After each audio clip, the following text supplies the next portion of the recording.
Hello everyone and welcome back to my first time reading Bleach. So obviously we left off with Aizen revealing that he's the ultimate mastermind of the story so far, while Isshin showed up and finally showed Ichigo that he's a Soul Reaper. Now Aizen and Isshin are fighting, but let's first discuss the other battle that's happening at the same time, the face-off between Ichigo and Gin. This whole confrontation got me excited because it's something of a rematch from the little clash they had in the Soul Society arc. There hasn't been a lot of direct interaction between them since then, but Gin's role as one of Aizen's most trusted followers just kind of inherently puts him at odds with Ichigo to begin with, let alone that Ichigo has seen Gin's cruelty before. He knows what this guy is like and what he's capable of, even in the brief time that they faced off before. Although Ichigo says that he doesn't really remember their first fight. It's not that he forgot that it happened, but Gin just left very little of an impression on him. I thought it was a little weird at first, but I love the explanation that he gave. In all of his previous fights, Ichigo has been able to kind of feel the vibe of his opponent, where in those moments, he can truly understand them and where their heads are at.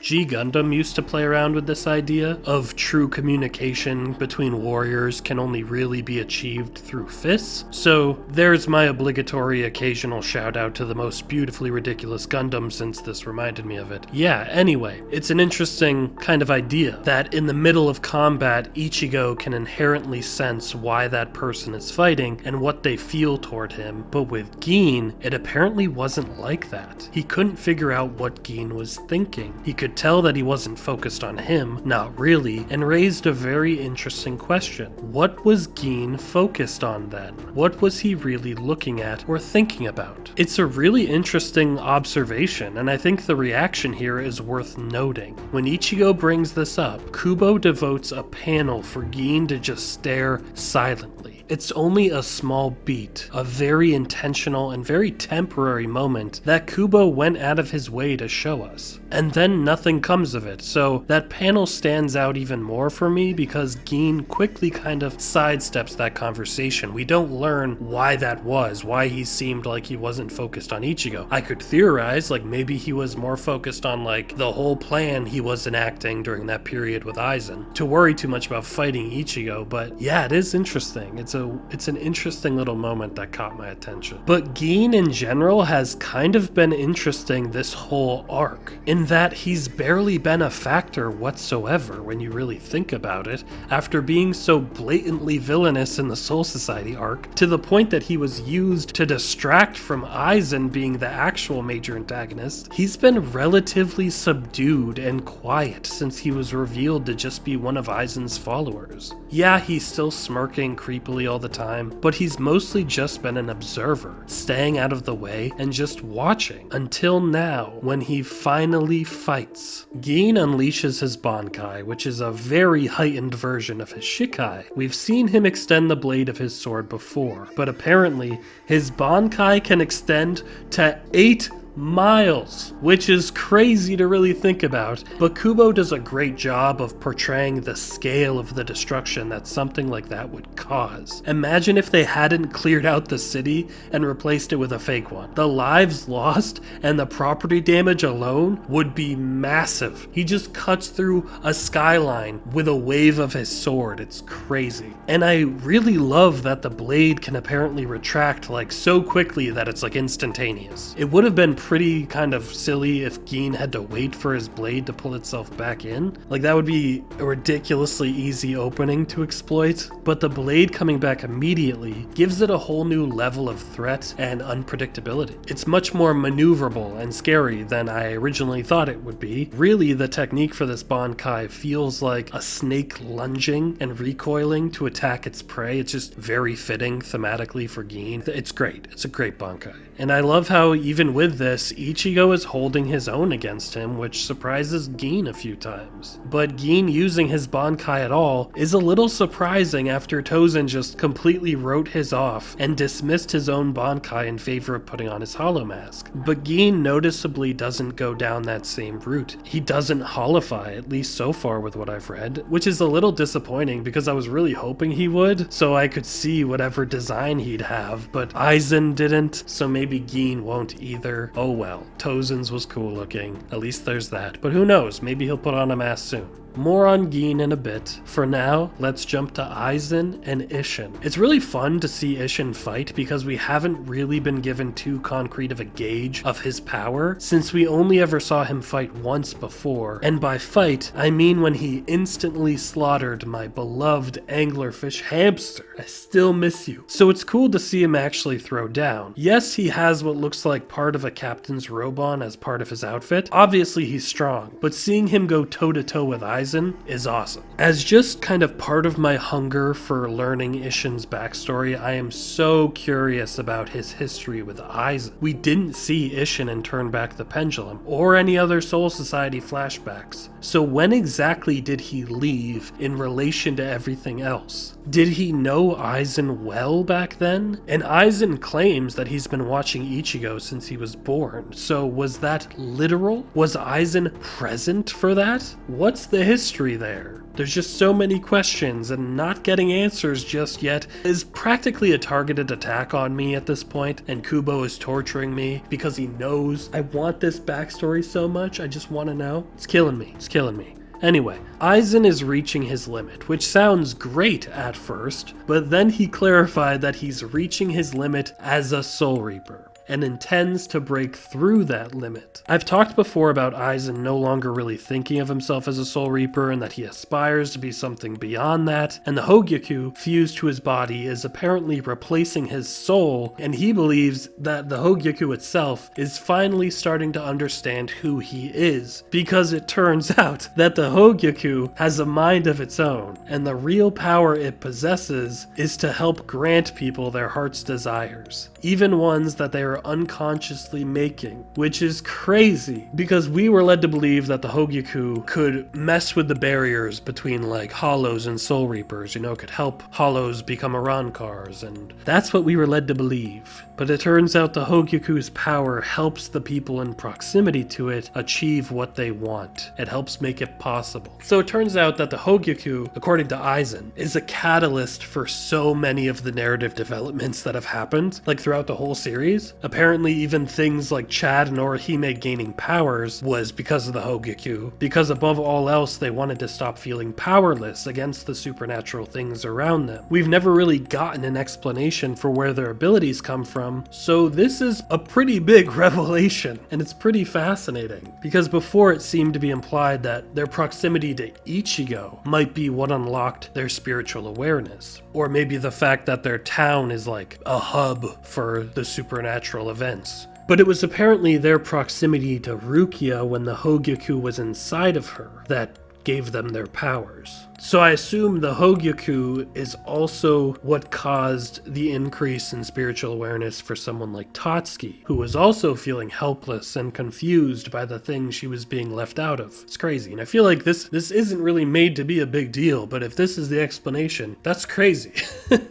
The Hogyaku is starting to visually change Aizen, which reminds me a lot of how holification looks with the white putty stuff spreading. And Aizen really is breaking completely new territory, since not even Isshin has any idea of what's happening. But if anyone would know, it would be Urahara. And I was so glad to see him finally show up. We've been running out of allies, and he's one of the major ones that Ichigo has, so he needed to join the battle eventually. Besides, he's another character that I want to see come face to face with Aizen again. Just like the Visored, his life in Soul Society was completely upended, but it might be even worse in some ways. Urahara was the most prolific scientist and wasn't part of Aizen's experiment. He wasn't a lab rat like Shinji and the others. Instead, Aizen framed him, probably because he knew that if anyone could figure him out, it was probably Urahara, which is probably true. Aizen admits that Urahara is more intelligent than him in these chapters. So yeah, he needed him out of the way. Besides just the justified reasons for a grudge, narratively, Aizen and Urahara have felt like two sides of the same coin in some ways. They're both these incredibly smart individuals that have a way of manipulating events to suit their desires, orchestrating all of these actions from behind the scenes or through others, battling each other by proxy from a distance distance in some ways. It's a shadow war between two chess players that haven't confronted each other face to face for over a century until now. I love it. Even with all of the rivalries and the grudges between different characters, the one between Urahara and Aizen feels the most universally significant somehow, like this is the real fight. In some ways, it reminds me of Game of Thrones, where at times it felt like the actual game was being played between two schemers and puppet masters with Littlefinger and Varys. That's the vibe I get with Aizen and Urahara. The way they work is similar in some respects, both definitely a little shady, and willing to do a lot, all while working behind the scenes. Hell, my suspicions of Urahara at times, which again, I kind of have softened on, I don't think he's the actual main villain of Bleach anymore. All those suspicions I had might be able to be boiled down to the similarities that he has to Aizen. I don't know. This reunion just feels important. And like, that's why Kubo has held on to it for so long. And it's interesting how Urahara created the Hogyaku but didn't understand its real power, while Aizen figured it out and now has a deeper understanding of it than Urahara could have because he's bonded with it. Or as Aizen prefers, he subdued it. It's a small thing, but it's just so telling of what we know about Aizen. He wants to be above all, not linked with anything, not reliant on anything, and certainly not working in tandem in an equal partnership with a crazy power source that he shoved into his body. It's just very Aizen to not have been given this power. No, he subdued this power and made it his. And can I just say how satisfying it is to see Aizen fall for Urahara's fake body double. Like, wow, that was cathartic. Aizen finally being on the receiving end of a trick, a taste of his own medicine. Got me so hyped. Because I'm so done with him tricking everyone all the time. I needed him to be tricked at least once. Great moment. But Urahara trying desperately to stop Aizen is a great sequence, especially with how it doesn't seem to be enough. But I loved Urahara actually turning Aizen's own immense power against him. That was great, and the kind of tactical battle I would want between these two characters. A back and forth where they're kind of trying to read one another to varying results. And throughout this whole thing, Aizen becoming more and more powerful is effectively portrayed with Kubo doing a great job of giving us like small flickers of feudal hope that are never quite enough to actually stop him. Seriously, Aizen just doesn't quit. And he emerges from what seemed like a great trap with an awesome design. Like, I may not have gotten to see a visored Aizen technically, but this is pretty comparable. They refer to this a few times as his chrysalis, as the Hogyaku is transforming him into something else. At that point, hearing that, I knew that he was like this megalomaniacal caterpillar becoming something more. And while he's in this state, he's like the coolest metapod ever. He can do more than Harden, but he could honestly probably beat us all with that one move. If anyone could figure out how to make Harden an effective attack, it's Aizen. I'm just saying, he'd know. He'd figure it out. The design also emphasizes how different he's become, and seeing him handle Urahara and Isshin like this, and even Yoriichi, it all just does a great job of showing how powerful he is. And the scariest part is this is his chrysalis stage. This isn't even his perfect form. And I love that Urahara has developed all of these tools and strategies to try to beat Aizen, which he's probably worked on every day for the last 100 years, and none of those things are working. That's gotta be particularly disheartening for him, I'd imagine. Like, they hit Aizen with everything. We've been shown glimpses of how tough these characters are throughout the series, but even with their combined efforts, they still are having to give so much just to put a dent in the guy. I love seeing the effort it takes, though. It's always good to have real struggle in moments like this. It just makes everything so intense. And then he beats them off screen. Aizen is so far beyond even the strongest Soul Reapers. But back to Gin. Gin is just so strange. I talked earlier about him just watching things from a distance, and that's still what he wants to do for the most part. He wants to just watch Aizen work. And the most interesting and puzzling thing that Gin did was give Ichigo the option to run away. And I'm trying to figure out the real reason why he would do this. He claims it's because Ichigo is so disappointing and that he was scarier when they first crossed swords. Which, fair enough, that's an explanation I guess, but I don't buy it. After all, Gin was just saying like 2 chapters prior how creepy Ichigo is and how strong he is. And you could say, oh, he was just being sarcastic, but Gin wasn't just saying that Ichigo was scary, he was thinking it. He's definitely playing an angle. This is the guy that seems to relish seeing people suffer and who cut Hiyori in half. Yes, he's disappointed by Ichigo's resolve, but I don't see why he'd want him to leave.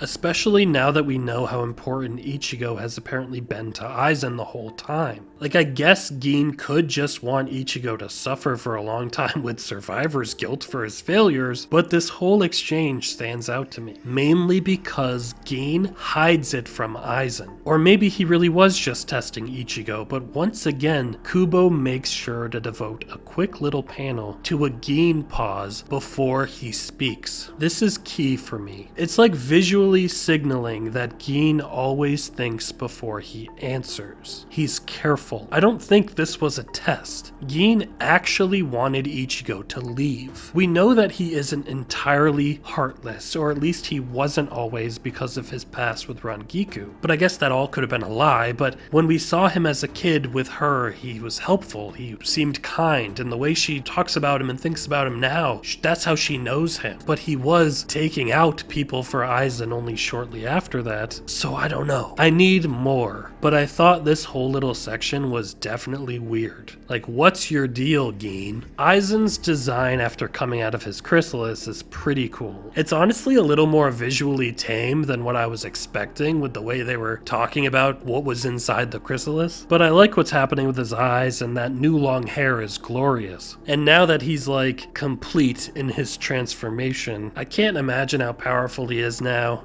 We've been struggling the whole time, no matter what form he's in, and now he's like evolved. I don't know how they're gonna do this, because now Aizen is going to the real Karakura Town in Soul Society, and that's kind of a massive problem. All of our efforts to stop him, including all of these fights and victories and moving an entire city to another dimension, only for him to still get to this point, on the verge of getting what he wants. It's pretty wild, and I love being left on this sense of impending victory for Aizen, with only Ichigo and his dad really left to stop him. But the big question is how? He already seemed so far beyond Ichigo, and now he's evolved into something more.